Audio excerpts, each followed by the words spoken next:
Okay, so I'm getting set up for a halo. I've turned on my Zimmer chiller. I've turned on my suction device. I have it set in normal mode at 80%.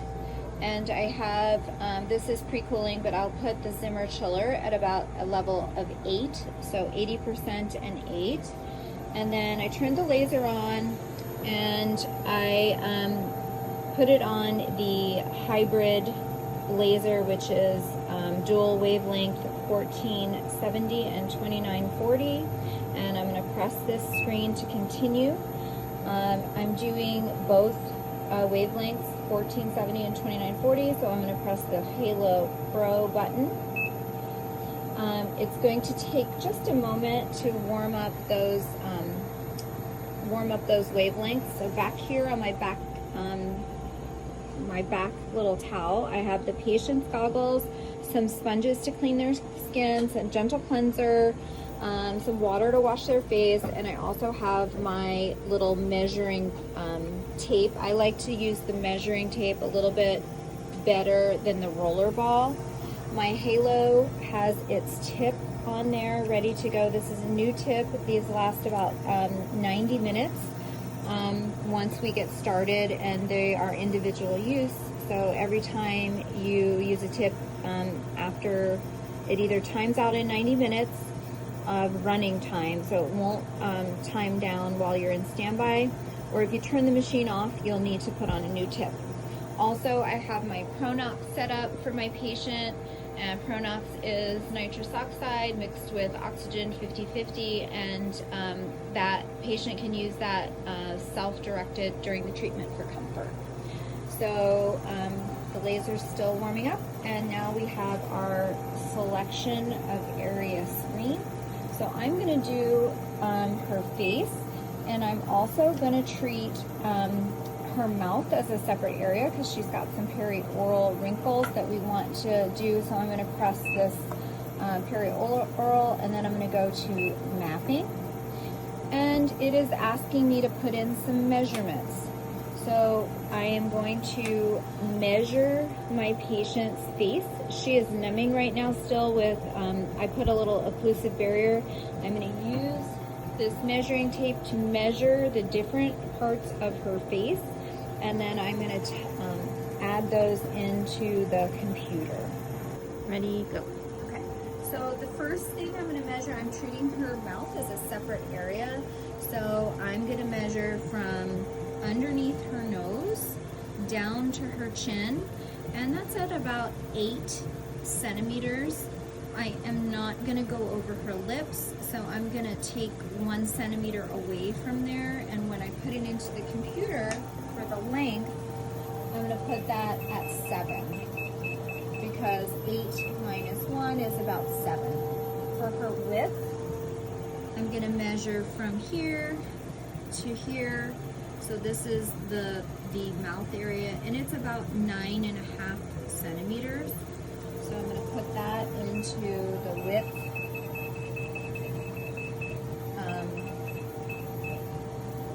And then I'm going to press save. So now when I go to her face, the cheek compartment is going to be smaller because I already measured her mouth. So I really only need to measure from here, from nasolabial fold area back to there. So I'm going to measure that, and that's about 9 centimeters. So I'm going to put my length at 9 centimeters.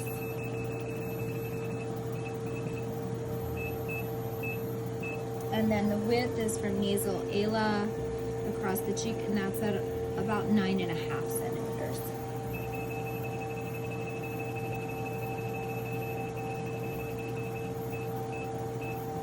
Okay, so it says 64.1 and it's in red. It's in red because it wants me to verify the area. A normal cheek is 65 to 110. This is a little on the smaller side, so it wants me to verify. I know that it's on the smaller side because I'm treating the mouth separately, so that is okay. So I'm going to press save. It will automatically save to the other side of the face, the same area, so I don't need to remeasure the other side of her face. So now I'm going to measure her forehead. So that's about 5.5 centimeters in length. And then you measure just half from the halfway point across, and that's about 6.5 centimeters.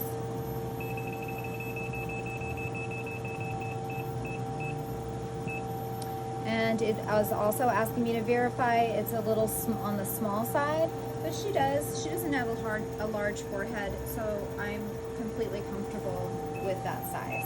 And then I'm going to go ahead and measure the length of her nose. It's about 5.5 centimeters. And the width of the nose is about 2.5 centimeters. And that's 12.1. Normal is 5 to 13, so we are right where we should be, and we press save. So now I'm combining my halo with BBL.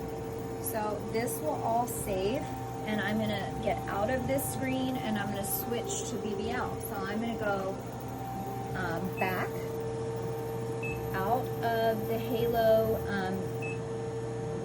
screen and go press BBL HERO. I will clean off her whole face. I'm gonna do a very quick kind of down and dirty BBL treatment, but all of those settings will be pre-saved, so then I can immediately switch back to halo and do my halo treatment. Yep.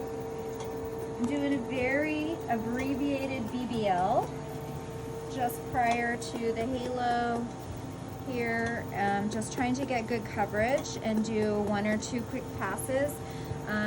I do fairly aggressive settings when I do this. I'm using Hero. This is an 8.3 with the 515 filter, and I think that's good. And then I'll do the little square adapter for her nose and her forehead. But I try to do this within like 2 minutes because I've taken off her numbing cream, and I'm in a little bit of a race with that numbing cream, and I want to make sure she stays numb for her whole halo. So I'm just trying to get good coverage here.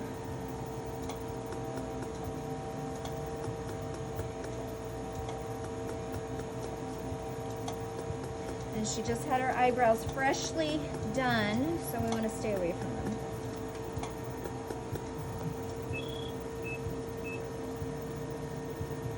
And I've done laser on her. You know, she stays out of the sun, so I feel comfortable going a little higher on her energy. And she's going to have the downtime from the halo anyway.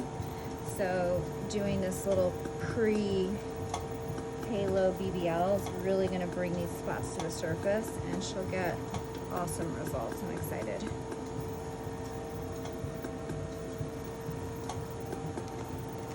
So I'm happy with that. So I'm going to switch my machine. I do a little quick check of my pulse count, and I'm going to switch my machine over to back to the arm and back to the Hybrid Halo Pro. While that is kind of doing its thing, I'm going to wipe off her ultrasound gel. 1, 2, 3, go. Okay, so we finished the BBL. I took her gel off of her face. I reapplied a little numbing on this cheek, her forehead, and her nose. I'm going to start with the mouth area, and then I'm going to do this cheek. So this is all clean, and I also wipe with some Purison. So I'm going to go to my mapping. It pops up the face. I want to start with the mouth because that is the most sensitive. So I'm going to sort of override the computer, and I'm going to say I want to do the mouth first. It has my settings that I did earlier. I'm going to press the treat button, and it goes back to the face again. It's trying to trick me. I want to do the mouth. So did you see how it did that? Yeah. So you have to be mindful. You want to start on the mouth, even though the computer wants you to start on the face. So I'm going to put my parameters in. I like to be a little more aggressive with my depth. So my 1470 is my non-ablative. I'm going to start at 500. I'm going to put my coverage at 30%. That's about the most that I usually go. I'm going to put my 2940, which is my ablative setting. I'm going to do 60. And then I'm going to max this density out to what it lets me go, so 15. So this will be my settings for her mouth area. I'm going to press save. So now it comes up to treat the speed per pass. I want to be as fast as possible. So I'm going to bump that to 4.3. That's as fast as it'll let me go. My adapter life is 91 minutes. I'm going to take this off of standby.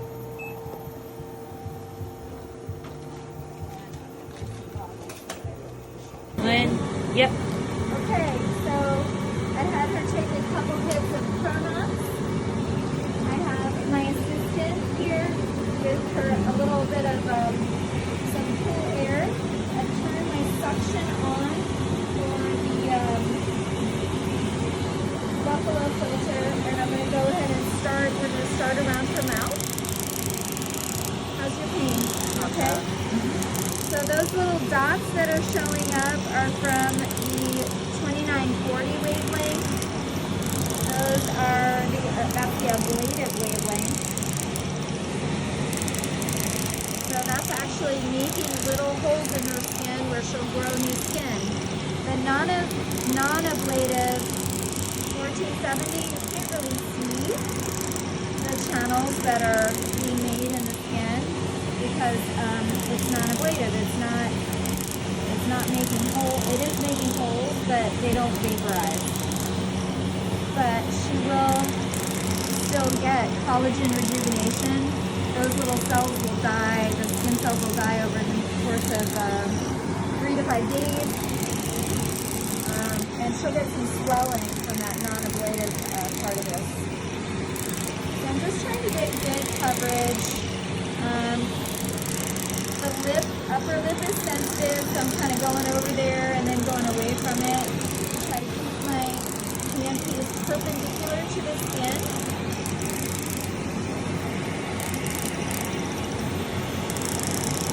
I have this set at 30%. That's a fairly aggressive setting. So I might need to give her a break for a hit of Cronox. How you doing? You doing okay? But I am trying to get this part done as quickly as I can. If I see some little sun damage or some lesions, I'm going to give a little extra love to those areas.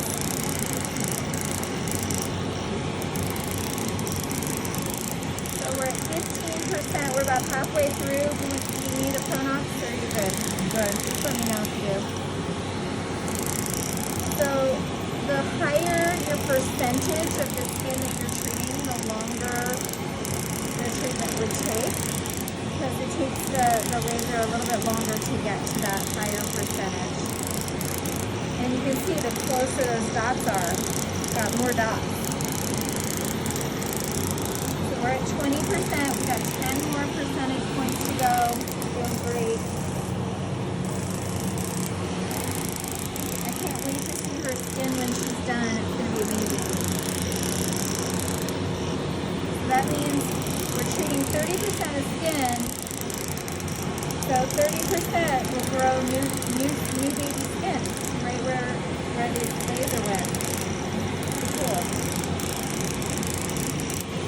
And Halo is kind of like you see results in a week, but you'll continue to see collagen growth over the next 2 or 3 months afterwards. It's like the gift that keeps on giving. You have to think about cold sores anytime you're doing laser near the mouth, and I want to prevent anything from happening, so I do order some Valtrex to take during the treatment. Okay, go. Okay, so I'm done with her mouth. I'm going to clean the glass of the halo to make sure there's no skin, little skin debris or skin cells on there. I'm going to pop my little magnetized roller back on. I'm going to put in my settings for her cheek. So her skin is pretty good on her cheek, but she's got some sun damage. I'm going to do 450, 25%, a little bit less aggressive than around her mouth. I'm going to maximize the the density for the 2940. I'm gonna press save, increase my speed to as fast as it'll go, take it off standby, and I'm gonna start on this tube.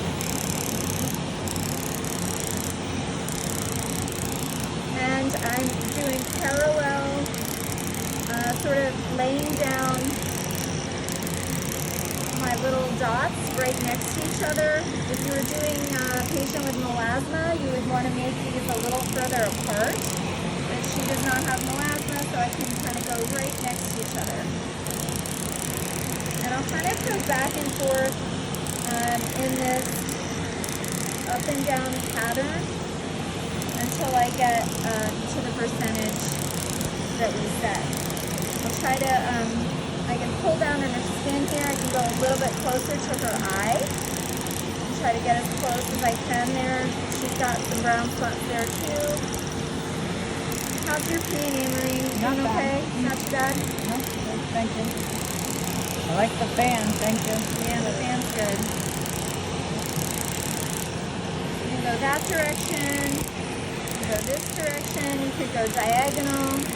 So if you've ever micro needled, it's not, it's a similar pattern, I think, to micro needling in that you go that way and then this way, and just try to get good coverage, keeping your handpiece parallel to the skin.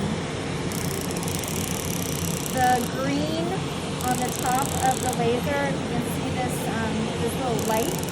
That's going to tell me how efficient I'm being with my passes. You should have that in the green as much as possible.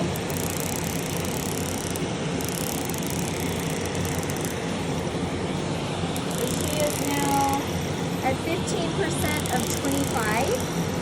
So we're a little bit more than halfway down this tube. She's got a little bit more sun damage here, this little spot. So I'm going to be a little more aggressive there.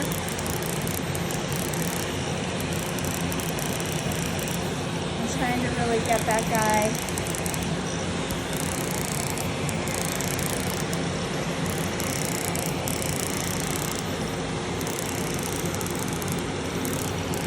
One, two, three, go. Okay, so I've washed her face on this side again, and now I'm going to start on this side.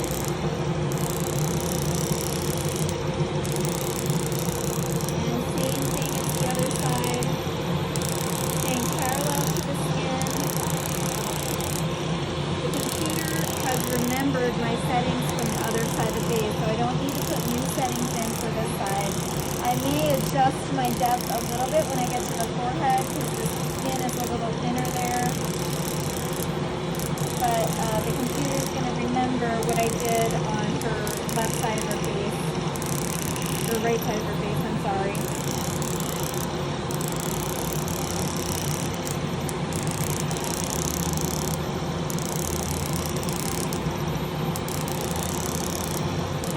So because Halo is a fractional laser and we're treating a fraction of the skin, in an ideal world, you'll absolutely see amazing results in one visit or one treatment, but to treat 100% of the skin, you would need to do several of them. I tell my patients, usually my patients like to come back and do their second one either 6 months or a year later, and then you can do lighter halos once you get your skin to where you want it to be. You can do maybe once a year, do a kind of a baby one, just for maintenance. But if you're doing 30% halo,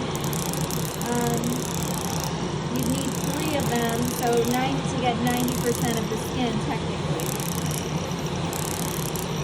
But most of my patients are thrilled with their results, and they get great results even after one treatment.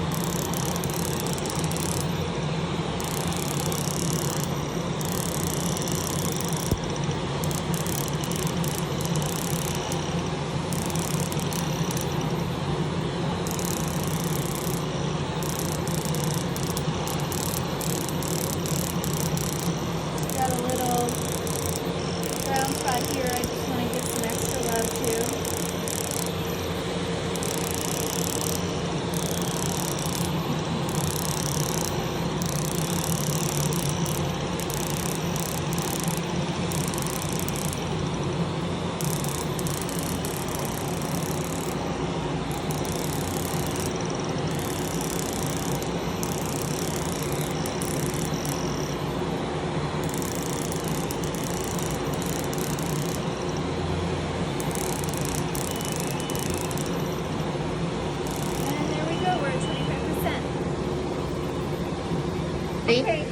Okay, we're gonna start on the forehead. So I'm gonna start on this half. I'm gonna do one half of the forehead. The trickiest thing with the forehead is keeping the handpiece parallel to the skin. And she has these freshly beautiful microbladed eyebrows, and I do want to kind of stay away from those. It won't mess with hair, but I don't want to fade those any more prematurely than. So I'm going to do a little bit here on the upper lid, but try to stay away from the brow.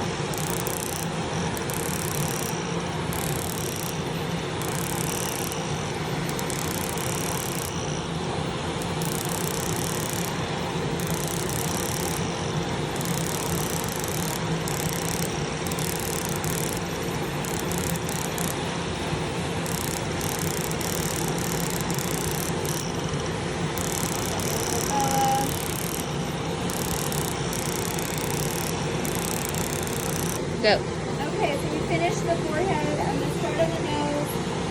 I've changed my settings a little bit. Most people like their pores done on their nose, so I bumped her ablative up to 50. The trickiest thing with the nose, again, is keeping parallel, and the patient definitely gets a little bit of smell when I'm doing this, so most patients tell me that that's the worst part. But I kind of move my handpiece a little bit on this side, a little bit on that side, and I try to get all over the nose with good coverage, moving it around, not staying in one spot too long. Because you have to move your arm to make this, to keep it parallel, that's the trickiest thing. But the nose is tiny, so it usually doesn't take too long, which is nice. We're almost finished. I have this set at 20, oh no, I bumped it up to 30% because I wanted to work really good on her pores. So I'm doing a 30%. I really want to get those pores good. Halo is one of the few things that people can do to really improve their size of their pores, at least temporarily after the treatment. Most people tell me that their pores look better for at least 6 months to a year after. And there's not much else in the industry that truly helps reduce those pores. Almost finished here, just a couple more. You're doing great. Perfect. So that beep tells me we are done. I'm just going to ignore it for a second because I want to do a little more right in here. This spot. Great job. Congratulations.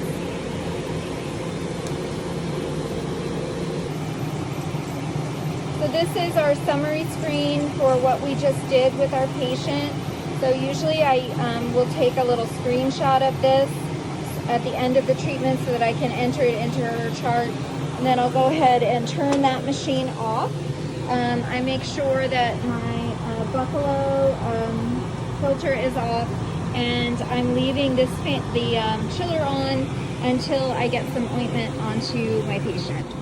So in the back here, I have a SkinCeuticals Biocellulose mask. I'm going to put this on my patient immediately after the treatment, along with some ointment that I've mixed up. This is a combination of laser gel, a little bit of triamcinolone, and some of this elastin Soothe and Protect Recovery Balm. It's kind of like a fancy Vaseline, so I have that mixed up and ready to go because I'm going to apply that to her skin. One thing I forgot to mention is I have these 2 cans of spray water. You can use either one. This is Avene thermal spring water, and this is La Roche-Posay. So this feels so good on my patients during the treatment and after the treatment. During the treatment, you want to keep this only on places that you've finished because the laser goes after water, so you don't want the areas that you're treating to be wet. But immediately when you're done, doing a little spritz of this really, really adds to the comfort of the treatment, and it's something that we've incorporated in our treatment. So now I'm going to put her ointment on and her mask.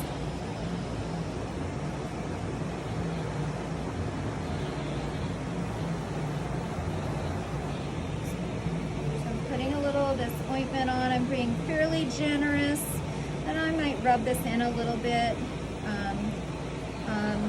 She's definitely probably feeling some heat. The first 2 hours after halo are the worst as far as heat goes. I usually tell people it's gonna be like you're kissing the sun for a couple hours. Adding this balm and these the SkinCeuticals mask, or if you have a different type of mask, that's fine too. Those SkinCeuticals masks, honestly, if you read the directions, they're supposed to only be worn for about 15 minutes. But if you keep them moist, you can wear them a lot longer.